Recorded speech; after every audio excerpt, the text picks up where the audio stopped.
Princess Alara and Dragon Treasure.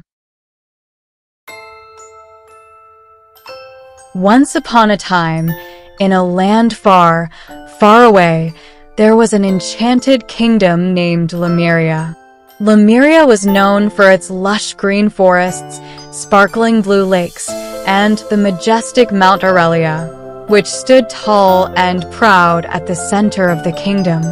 The land was ruled by King Alaric and Queen Seraphina, who were beloved by their subjects for their wisdom, kindness, and fairness. They had a daughter, Princess Alara, who was as beautiful as she was brave. Princess Alara was not like the typical princesses of her time. While she loved her beautiful gowns and the grand balls at the palace, she also had a deep sense of adventure and a curiosity that often led her into the wildest parts of the kingdom. She spent her days exploring the forests, talking to animals, and learning about the plants and the magic that flowed through Lemuria. One fine spring morning, as the birds sang their cheerful songs and the flowers bloomed in vibrant colors, Princess Alara woke up with an unusual feeling. She felt a calling deep within her heart, urging her to visit the ancient temple of Eldoria, a mystical place known only to a few. Legend had it that the temple was built by the first wizards of Lemuria and held secrets that could change the fate of the kingdom. With a determined heart, Alara set off on her trusted horse, Luna, a magnificent white steed with a silver mane. She wore her favorite emerald green riding cloak and carried a small satchel filled with essentials. As she rode through the forest, she felt a sense of excitement and anticipation, knowing that this journey would be unlike any she had ever taken. After hours of riding through the dense forest, Alara arrived at the foot of Mount Aurelia. The path to the Temple of Eldoria was steep and treacherous, but she was not deterred. She tied Luna to a sturdy tree and began her ascent. The climb was challenging, but Alara's determination and courage saw her through. As she reached the temple, she was awestruck by its grandeur. The temple was made of ancient stone, with intricate carvings that told stories of the past. The entrance was guarded by two giant statues of griffins, their eyes seemingly watching her every move. Taking a deep breath, Alara stepped inside. The air inside the temple was cool and filled with the scent of ancient incense. As she walked through the dimly lit corridors, she felt a presence, as if the spirits of the wizards were watching her. She finally arrived at the inner sanctum, where a large, ornate pedestal stood. On the pedestal lay a glowing crystal, radiating a warm, golden light. Alara approached the crystal cautiously. As she touched it, she felt a surge of energy flow through her. In an instant, she was transported to a vision. She saw her kingdom, Lemuria, but it was not the peaceful and prosperous land she knew. Instead, it was under threat from a dark force that sought to engulf it in shadow. In the vision, she saw a powerful sorceress named Morgothra, who had been banished from Lemuria centuries ago. Morgothra had discovered a way to return and was amassing an army to conquer the kingdom. The vision showed Alara that the only way to stop Morgothra was to find the three lost relics of the ancients: the Sword of Light, the Shield of Hope, and the Amulet of Truth. As the vision faded, Alara knew what she had to do. She had to find the relics and stop Morgothra before it was too late. She also realized that she could not do it alone. She needed the help of her friends and the wisdom of her parents. With renewed determination, she made her way back to the palace. Back at the palace, Alara shared her vision with her parents. King Alaric and Queen Seraphina listened intently and knew that their daughter's vision was true. They called for the kingdom's bravest knights and wisest scholars to assist Alara in her quest. Among them were Sir Cedric, a loyal knight who had served the kingdom for years, and Lady Isabella, a scholar with vast knowledge of Lemuria's history and magic. Together, they formed a plan. They would split into 3 groups, each searching for one of the relics. Alara, accompanied by Sir Cedric and Lady Isabella, would search for the Sword of Light, which was said to be hidden in the crystal caves of Lumina. The journey to the crystal caves was long and perilous. They traveled through dense forests, crossed raging rivers, and climbed steep mountains. Along the way, they faced numerous challenges, including wild beasts and treacherous terrain. However, their determination and teamwork saw them through. Finally, they arrived at the entrance to the Crystal Caves. The entrance was guarded by a fierce dragon named Drakthar. The dragon was known to be a guardian of the cave and would only allow those with pure hearts to enter. Alara, Sir Cedric, and Lady Isabella approached the dragon with respect and courage. Alara spoke to Drakthar, explaining their quest and the threat to the kingdom. The dragon, sensing the sincerity and purity of their hearts, allowed them to enter the cave. Inside, they found the Sword of Light, its blade glowing with a radiant light that seemed to banish the darkness around them. With the Sword of Light in hand, they returned to the palace, where they were met with great celebration. The other groups also returned successfully, having found the Shield of Hope and the Amulet of Truth. With the 3 relics, they were ready to face Morgothra. The final battle took place on the plains of Aldoria. Morgothra, with her dark army, met the forces of Lemuria led by Princess Alara. The battle was fierce and seemed to last an eternity. However, with the power of the relics and the courage of the people of Lemuria, they managed to defeat Morgothra and banish her once again. Peace returned to Lemuria, and Princess Alara was hailed as a hero. She continued to explore the kingdom, always ready for new adventures and challenges. Her bravery and determination became a legend, inspiring generations to come. And so, the enchanted kingdom of Lemuria continued to thrive, with its people living in harmony and prosperity, guided by the wisdom and courage of their beloved Princess Alara. Princess Alara and the Enchanted Realm. Once upon a time, in a kingdom surrounded by towering mountains and lush forests, there lived a young princess named Alara. Princess Alara was known for her intelligence, bravery, and a heart as warm as the summer sun. She had long, wavy brown hair, eyes that sparkled with curiosity, and a smile that could light up the darkest room. Alara loved to read books about far-off lands and magical creatures, and she dreamed of one day going on a grand adventure. Alara's father, King Alaric, was a wise and just ruler. He taught Alara to always be kind, to listen to others, and to stand up for what is right. Queen Leora, Alara's mother, was gentle and caring, always encouraging Alara to follow her dreams. They lived in a magnificent castle made of white stone, with tall towers that seemed to touch the sky and gardens filled with vibrant flowers. One day, while exploring the castle's vast library, Alara discovered an old, dusty book hidden behind a row of ancient tomes. The book was bound in dark leather and had a golden clasp. Curious, Alara carefully opened the book and found it filled with stories about a mysterious place called the Enchanted Realm. According to the book, this realm was home to magical creatures, hidden treasures, and powerful enchantments.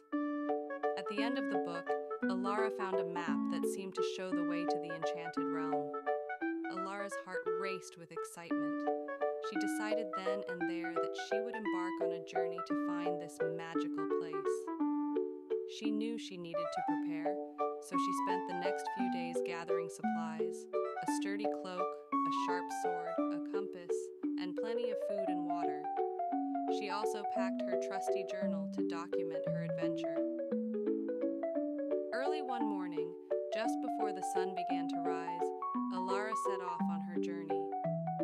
She left a note for her parents, explaining where she was going and promising to return soon. With the map in hand, Alara followed the path through the dense forest, across sparkling rivers, and over rolling hills. After several days of traveling, Alara reached the base of a tall, mist-covered mountain. According to the map, she needed to climb this mountain to enter the enchanted realm. Determined, she began her ascent. The climb was steep and challenging, but Alara's determination never wavered. She climbed for hours, her muscles aching and her breath coming in heavy gasps. As the sun began to set, Alara finally reached the top of the mountain. There, she found a shimmering golden gate. It was covered in intricate carvings of mythical creatures and magical symbols. Alara took a deep breath and pushed the gate open. As she stepped through, she felt a warm, tingling sensation wash over her. On the other side of the gate, Alara found herself in a breathtakingly beautiful land. The enchanted realm was filled with vibrant colors, from the emerald green grass to the sparkling blue rivers. The air was filled with the sweet scent of blooming flowers, and the sky was a brilliant shade of purple. Alara wandered through the enchanted realm, marveling at the wonders around her. She met talking animals, like a wise old owl named Orion and a playful fox named Fen. She also encountered friendly fairies who danced in the air, their wings shimmering like diamonds. One day, while exploring a dense forest, Alara heard a faint cry for help. She followed the sound and discovered a small golden dragon trapped in a net. The dragon looked scared and weak. Alara carefully approached and used her sword to cut the net, freeing the dragon. "Thank you," the dragon said in a small, grateful voice. "My name is Zephyr. I was captured by an evil sorcerer who wants to use my magic for his own gain." Alara introduced herself and promised to help Zephyr. She learned that the sorcerer, Malgor, lived in a dark castle at the edge of the enchanted realm. Malgor had been terrorizing the land, using dark magic to capture magical creatures and steal their powers.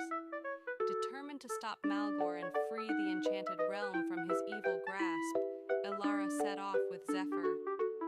Along the way, they gathered allies: Orion the owl, Fen the fox, and a brave knight named Sir Tristan, who had been turned into a tree by Malgor's magic. With Zephyr's help, Alara broke the spell and freed Sir Tristan. Together, the group journeyed to Malgor's dark castle. It was a foreboding place, with black stone walls and twisted towers that seemed to reach out like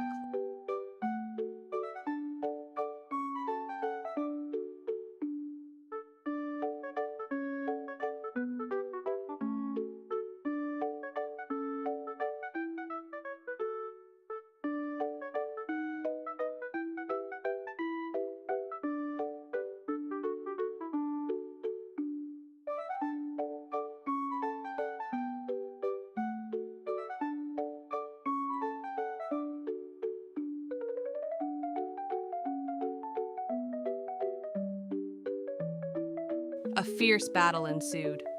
Malgor unleashed powerful spells, but Alara and her friends fought bravely. Zephyr breathed fire. Orion used his wisdom to outsmart Malgor. Fen's agility helped him dodge attacks, and Sir Tristan's strength was unmatched. With a final, powerful strike, Alara's sword shattered Malgor's staff, the source of his dark magic.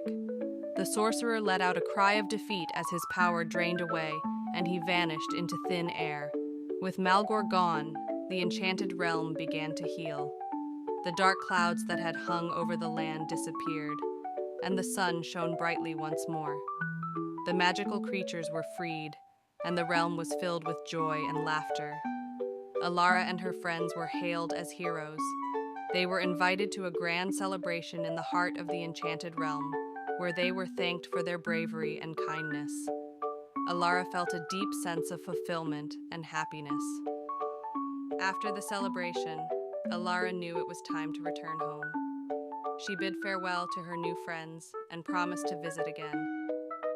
Zephyr gave her a special amulet as a token of their friendship, and Orion gifted her a magical feather that would guide her in times of need. With a heart full of memories and a spirit stronger than ever, Alara made her way back to her kingdom. When she returned, her parents greeted her with open arms, and the entire kingdom celebrated her safe return.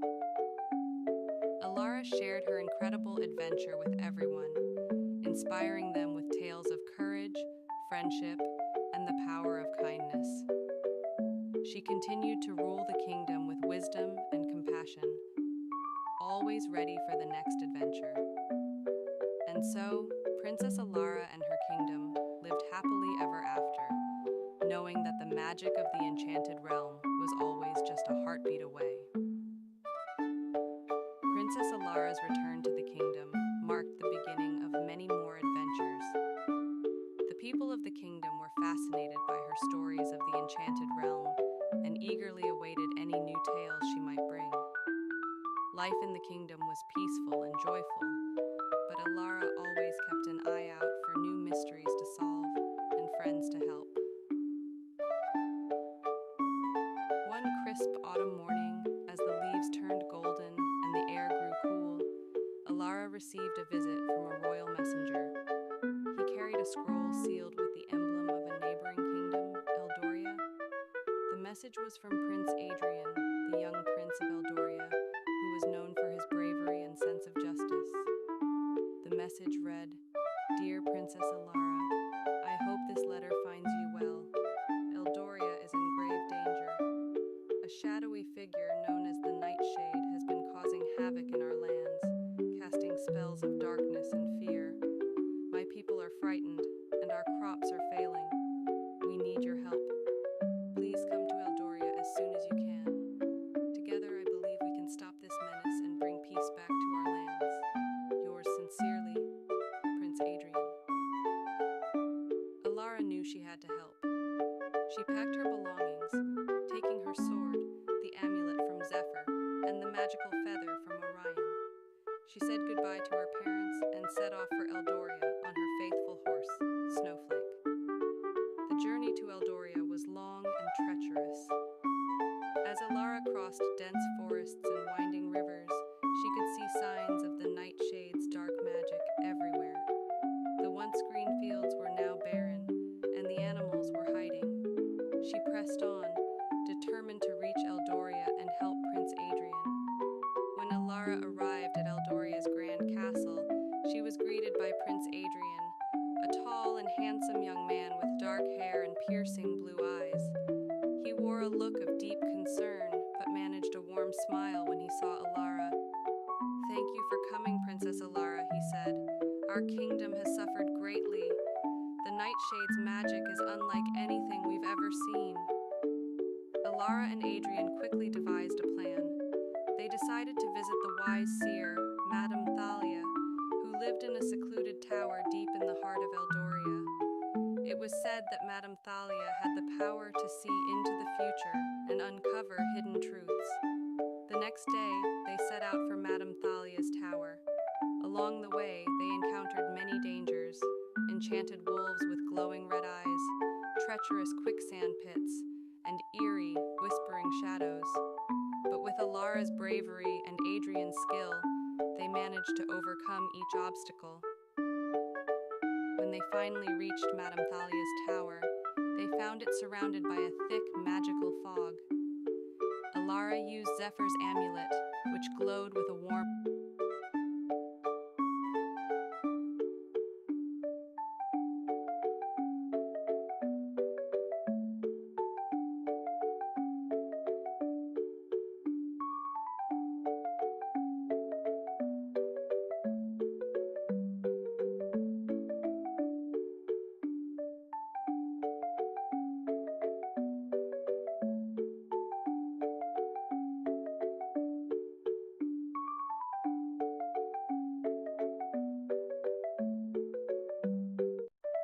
Madame Thalia gave them a map that showed the location of the dark crystal hidden in a cave at the highest peak of the Shadow Mountains. She also gave Alara a potion that would protect her from the Nightshade's dark magic. With renewed determination, Alara and Adrian set off for the Shadow Mountains. The journey was arduous, and the path was fraught with dangers. They climbed steep cliffs, crossed rickety bridges over deep chasms, and braved fierce storms. Along the way, they found allies, a brave eagle named Sky, who helped them navigate the treacherous paths, and a clever raccoon named Remy, who helped them avoid traps.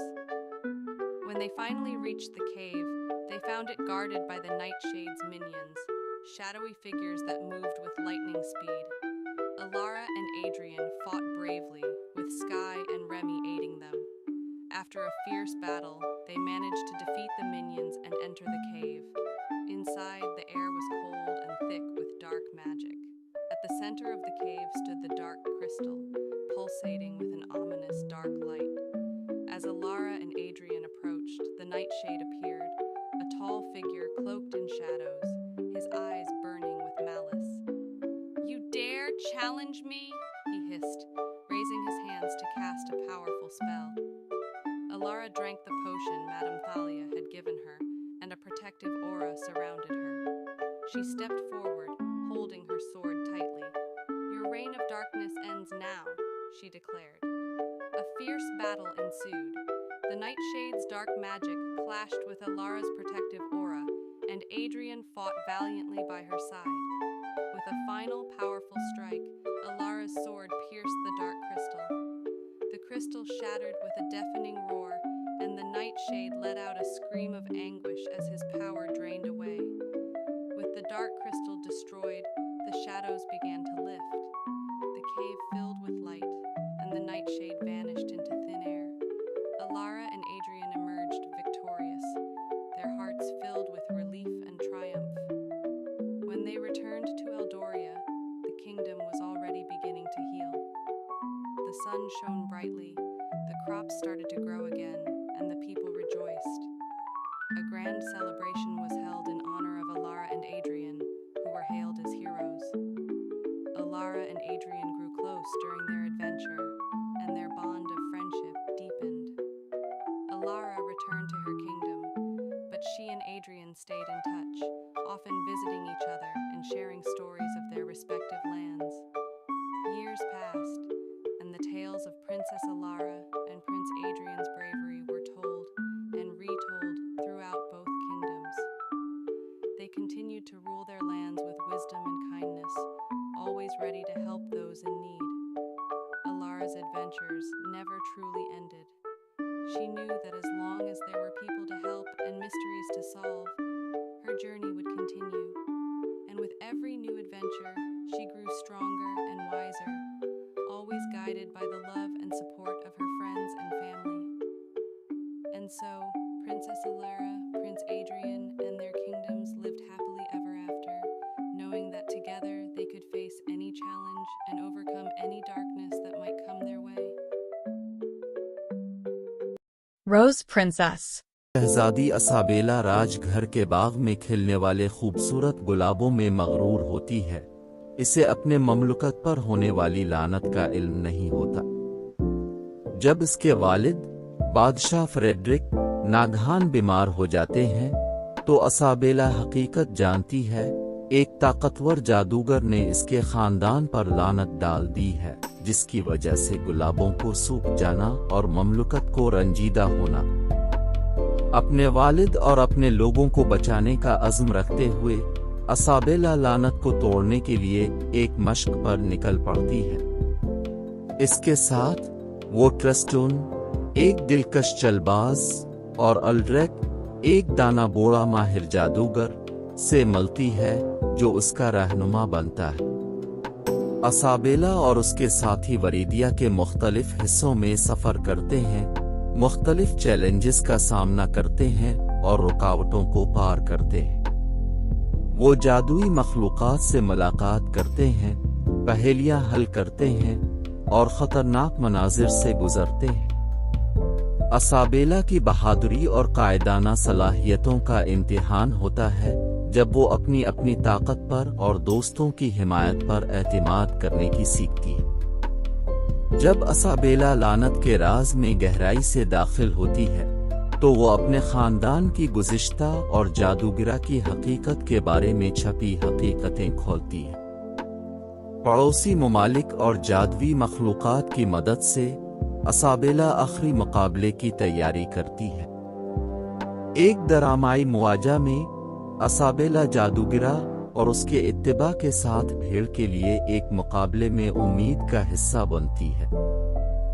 जुर्रत और साबित कदमी से वो जादूगिरा का मुकाबला करती है, अपनी होश व हवास और नई ताकतों का इस्तेमाल करते हुए इसे शिकस्त देती है। लानत का खात्मा होने के बाद गुलाब फिर से खुल जाते हैं और वेरिदिया में अमन बहाल होता है।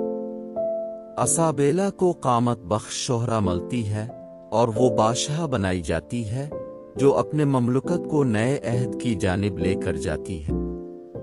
ट्रस्टून और उल्रक के साथ वो वादा करती है कि वेरिदिया और उसके लोगों को किसी भी मुस्तकबिल के खतरात से बचाएगी।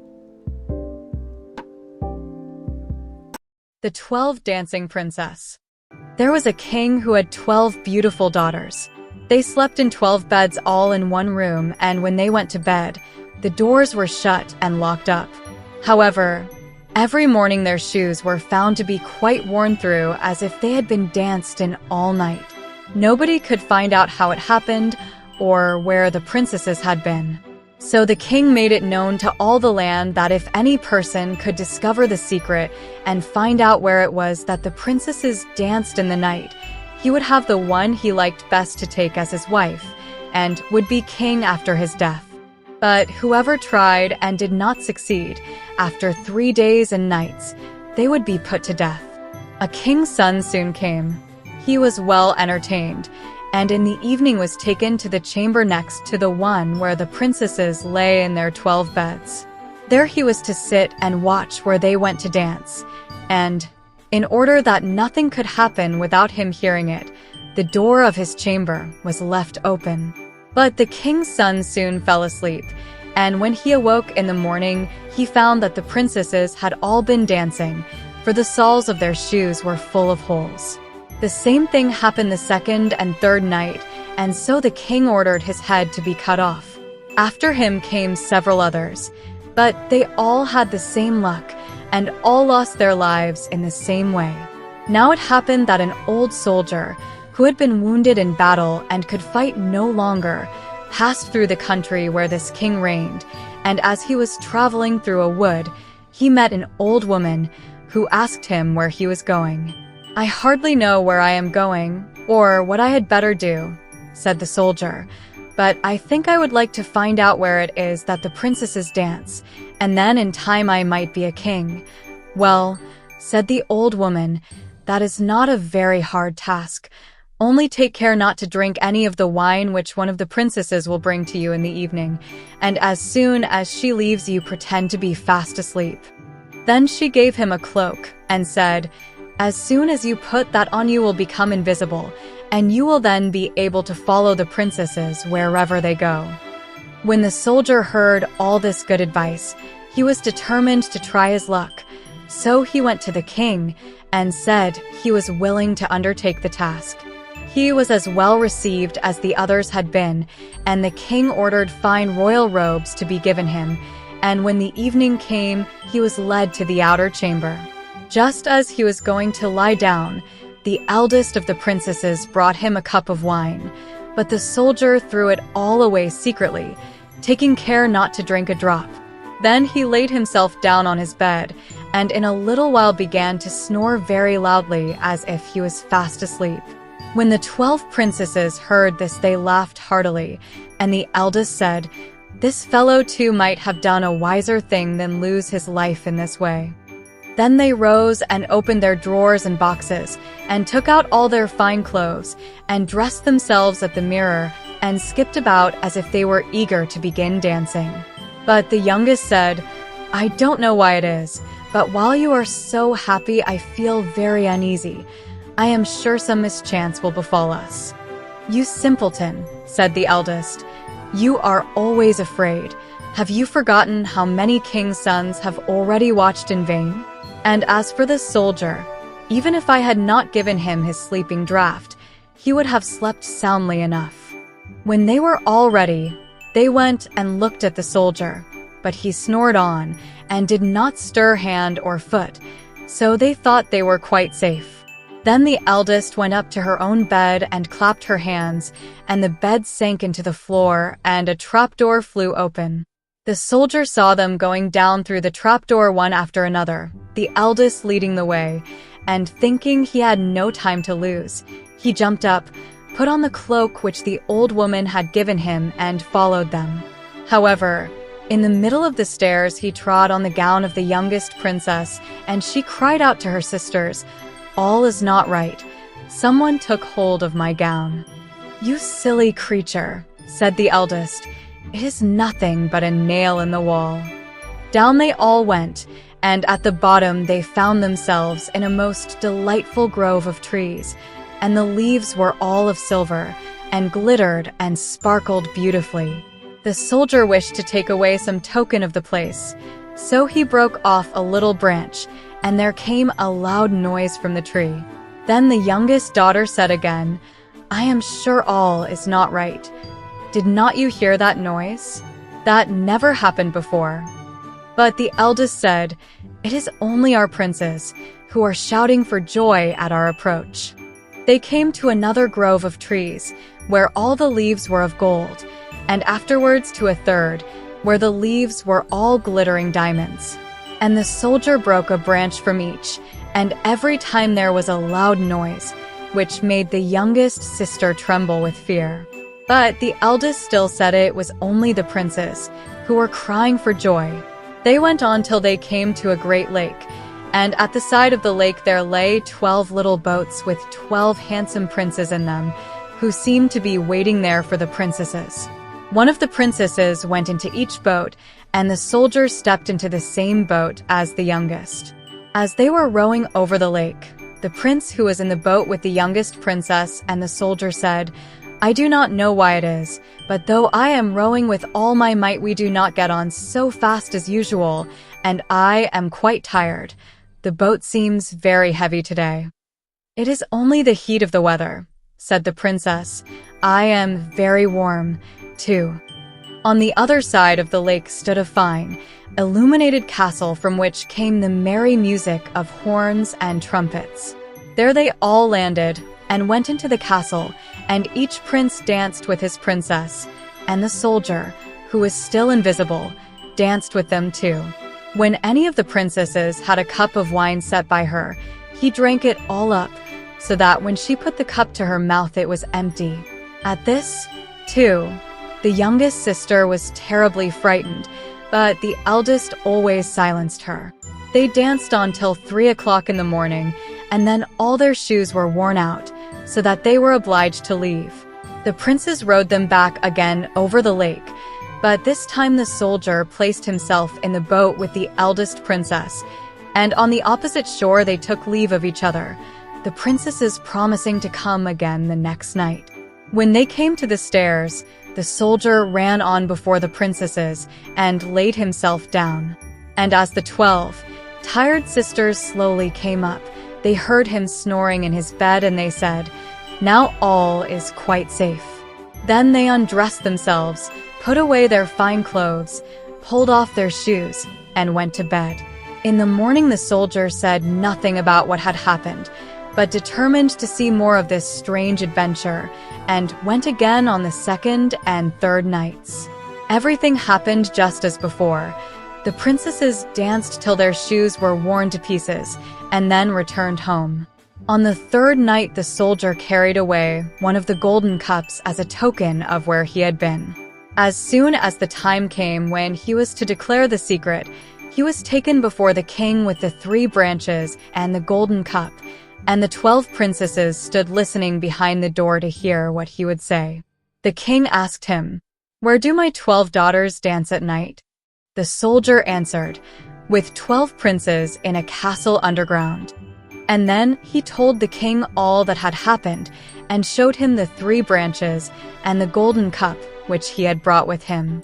The king called for the princesses and asked them whether what the soldier said was true, and when they saw that they were discovered and that it was of no use to deny what had happened, they confessed it all. So the king asked the soldier which of the princesses he would choose for his wife, and he answered, "I am not very young, so I will have the eldest." And they were married that very day, and the soldier was chosen to be the king's heir. Princess Lily and the Golden Key. Once upon a time, in a faraway kingdom, there lived a kind and curious princess named Lily. Princess Lily loved exploring the gardens of her castle and making friends with all the animals. One sunny morning, while walking by the river, she saw a shiny object in the water. It was a golden key. Princess Lily picked up the key and wondered what it could open. She decided to ask the wise old owl who lived in the tallest tree in the forest. "Hello, Mr. Owl," said Princess Lily. "I found this key by the river. Do you know what it opens?" The wise old owl blinked his big eyes and said, "Ah, Princess Lily, that is a very special key. It opens the door to a secret garden filled with magical creatures. Follow the path of blue flowers to find the door." Excited, Princess Lily thanked Mr. Owl and followed the blue flowers. She walked and walked until she found a hidden door covered in vines. Using the golden key, she opened the door and stepped into the secret garden.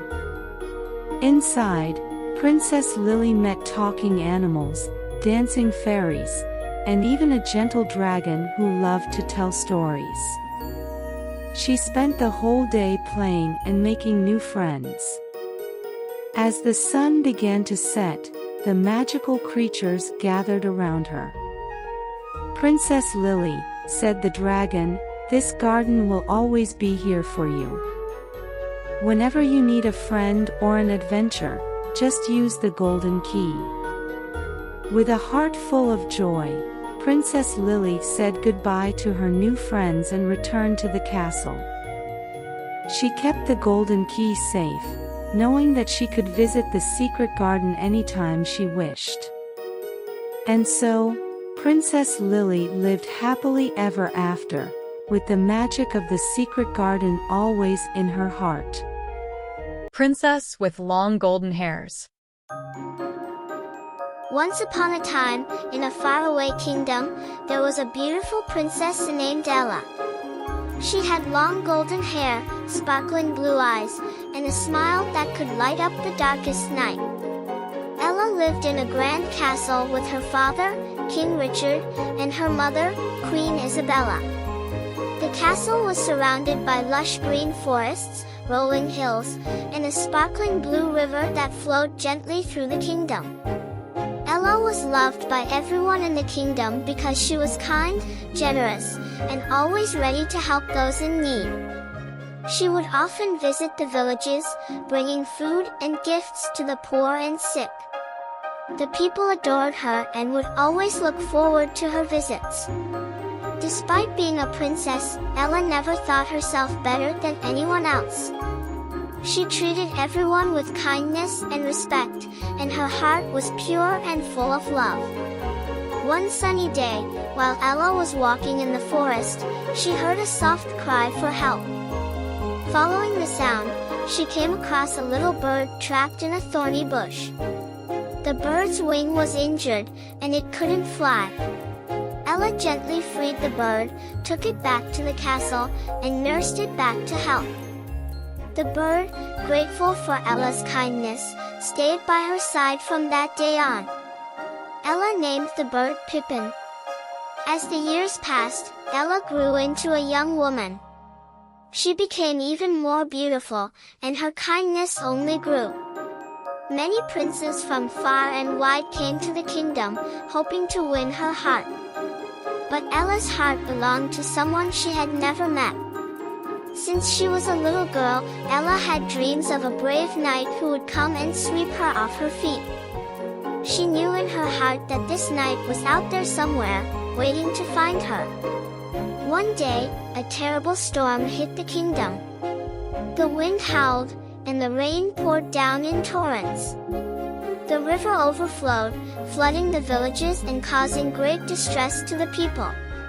King Richard and Queen Isabella were worried, and they called upon the kingdom's strongest and bravest knights to help. Among them was a young knight named Sir Henry. He was tall, with dark hair and piercing green eyes. He was known for his bravery and strength, and he had come from a distant land to offer his help.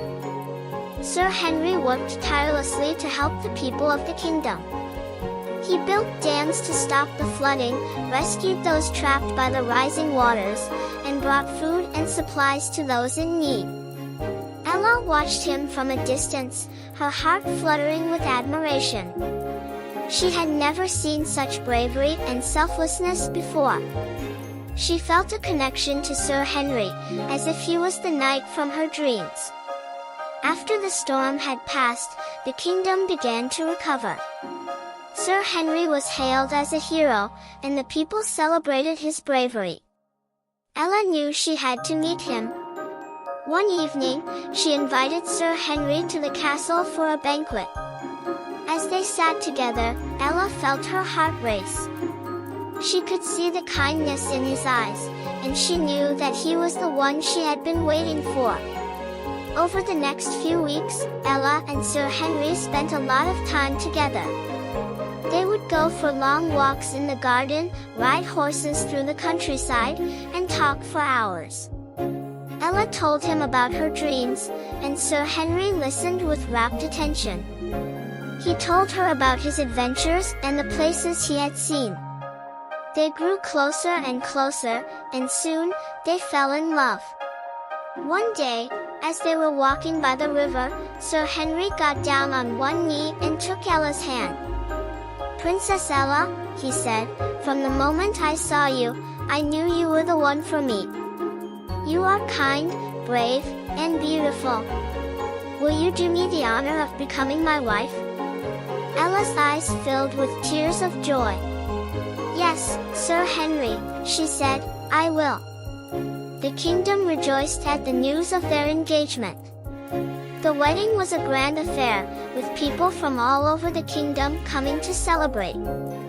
Ella wore a stunning white gown, and Sir Henry looked dashing in his knight's armor.